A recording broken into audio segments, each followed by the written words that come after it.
back with Pittsburgh's Action Weather now. Today is an impact day, but things look nice on the North Shore right now. There's a lot of Pitt fans already down there. Right, there's a lot of excitement, and of course we're still counting down to kickoff at noon today, so still a ways to go, but certainly getting a Pittsburgh backdrop today, as we do have a lot of clouds that are out there. They'll be sticking with us through kickoff at noon as Pitt takes on Notre Dame. It'll be a little cool, a little breezy as well, with a game time temperature of 56, working our way into the lower 60s towards the end of the game. That's also when an isolated shower could show up. There's going to be more rain, though, to come as we look towards the later stage of this afternoon into this evening. That's when we'll go to our impact day. Not only expecting showers, but possibly even some gusty winds, a rumble of thunder, too.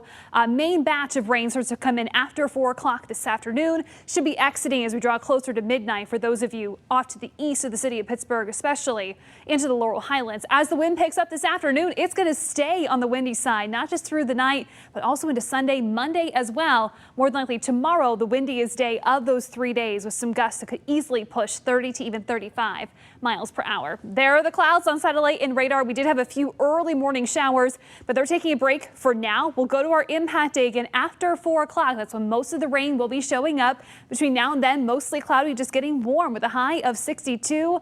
Winds will be a story not just later on today, but also through your Sunday, pulling those temperatures back. That 45 actually happens around midnight, as we'll be dropping throughout the day. So we're certainly feeling that chill as we close out the weekend.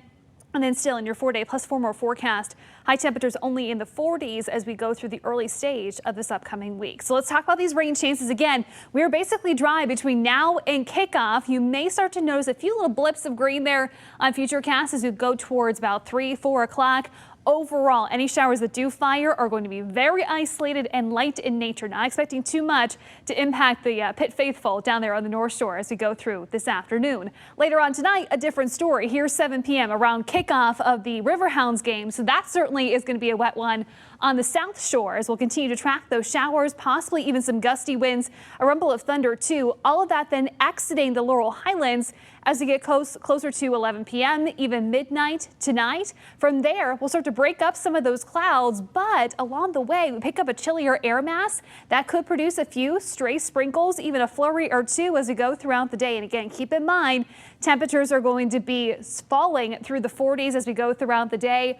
Pack on those 30-mile-per-hour winds. Certainly going to feel chilly, especially if you're heading back to the North Shore tomorrow for the Steelers and Bengals game. Breaking down your Steelers Sunday. Kickoff at 1 o'clock. Warm or windy and chilly, I should say. Wish it could be warm tomorrow with a game time temperature of 45. Settling back into the lower 40s with some sunny breaks, even a few sprinkles. So certainly dressing for more of a winter-like game tomorrow. Still in the 40s Monday and Tuesday. Tuesday, we're going to watch a system that more than likely dives to our south, so parts of the area could see a few more chilly rain showers. Then we dry back out, introduce some milder conditions the rest of your 4-day plus 4 more forecast. How about the mid-50s? We look ahead to Thursday, then by Friday, closing in on 60. Could be talking about more rain chances as well as we head into next weekend, as of course we're counting down then to light up night as we look towards next evening, or next Saturday evening, I should say. And speaking